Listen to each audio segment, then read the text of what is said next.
स्वर्गीय बुवा बहादुर रोका मगर र स्वर्गीय छोरी कमला रोका थापा मगरज्यूको स्मृतिमा मानव सेवा आश्रम सुर्खेत शाखामा गरिमा बढाइरहनुभएका हाम्रा लक्ष्मीनारायण तथा बाल गोपालहरूको लागि भनेर बिहानको भोजन सेवा सफ्टवेयर विज्ञान गरेर सम्पूर्ण परिवार उपस्थित भइसक्नु भएको छ। म सम्पूर्ण परिवारलाई मानव सेवा आश्रममा हार्दिक स्वागत गर्न चाहन्छु।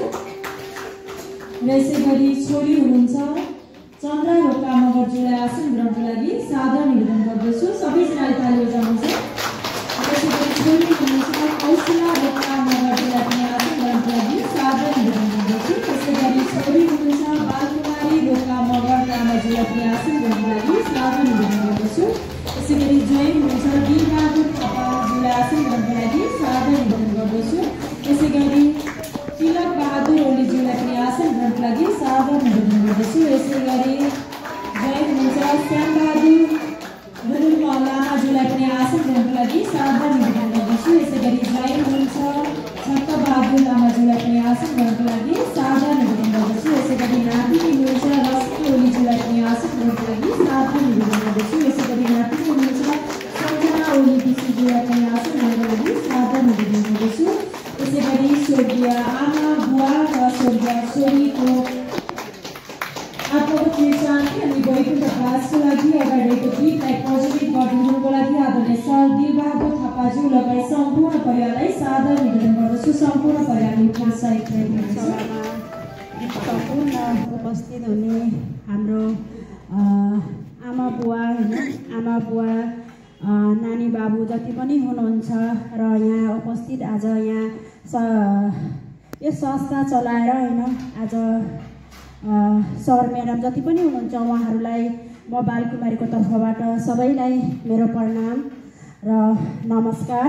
र आज यस आमाको पुण्य तिथिमा आज 45 दिनको आज यस पुण्य कार्यमा आज मेरो आमा स्वर्गीय मैनी देवीको रोकाको सम्झनामा र उहाँको स्वर्गमा बास होस् वैकुण्ठमा बास होस् भनेर म लगायत हाम्रो दिदी चन्दा रोकाए कौशिला भेनाजु दिलबहादुर र तिलक र मेरो श्रीमान छक्कबहादुर हामी 3 दिदी बहिनी र 4 दिदी भेनाजुको तर्फबाट आज यस पुण्य कार्य आज 45 दिनको आज मैले मेरो आत्मादेखि आयो। आज मैले मानव सेवामा मेरो जस्तो आमा बुवा आज मेरो आमा स्वर्गमा हुनुहुन्छ स्वर्गमा बास होस् मेरो बा आमा मेरो दिदी होइन त्यस्तै गरी मेरो बा आमा र मेरो दिदीको आत्म शान्तिको लागि आज मैले मानव सेवामा मैले केही गर्न पर्छ आज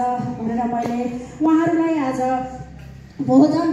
भोजनको आज आज भोजन खुवाउन पाउँदा म एकदम मनै छु। मेरो आमा बुवाको दिदीको पार्थिव शरीर यहाँ नभए पनि आज स्वर्गमा र हाम्रो सबैको मनमुटुमा हुनुहुन्छ र मलाई विश्वास छ यस्तै कार्यमा अझै पनि मेरो इच्छा छ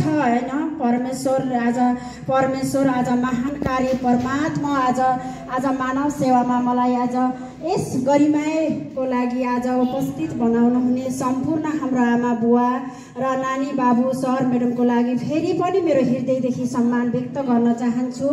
र आज अझै पनि मनले अझै पनि कहाँको आज मेरो आमा बुवा नभए पनि आज यहाँ आमा बुवाको सेवा गर्न आज भोजन मात्रै होइन आज अरू पनि सेवा गर्न इच्छा आकाङ्क्षा छ। त्यो इच्छा त्यो आकाङ्क्षा त्यो कुनै दिन फेरि यसै संयोग मिल्यो भने फेरि म यिनी आमा बुवासँग फेरि भेट्न आउने बाचा गर्दै सबैलाई नमस्ते नमस्ते नमस्ते। स्वर्गीय आमा बुवा र दिदीको आत्माले शान्ति पाउनेछ र यस मानवीय सेवामा योगदान पुर्याउने सम्पूर्ण परिवारलाई धेरै धन्यवाद दिन चाहन्छु। सदैव हजुरहरूको यसरी मानवीय सेवामा तन मन लागिरहोस्। हजुर सम्पूर्ण परिवारले सोचेका आँटेका सबै कुराहरू भगवान परमात्माबाट पुरा हुँदै जाओस् भन्दै फेरि पनि धेरै धन्यवाद दिँदै आजको यस कार्यक्रमलाई यही समापन भएको